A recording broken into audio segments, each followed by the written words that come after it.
ganito lang gawin nyo guys kapag gusto nyong alisin yung B-belt sign sa ating mga PCX 160, no? Kasi every 12 km odo kasi guys ang required ni PCX sa kanyang belt. So every 12 km lalabas yung B-belt sign. So ganito lang gawin nyo guys. Okay guys, pindutin nyo itong dalawa magkasabay.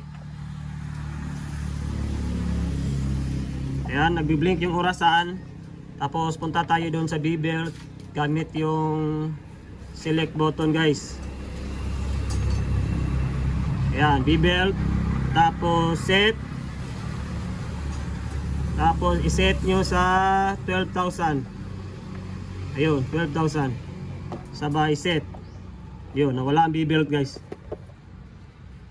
Ganun lang kadali guys, no, mag-reset ng B-belt sign or indicator ng ating mga PCX, no. Kahit i-DIY nyo lang guys, napakadali lang guys, no.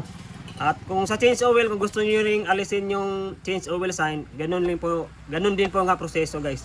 So sana guys ay may natutunan kayo guys, o nakatulong tong video guys.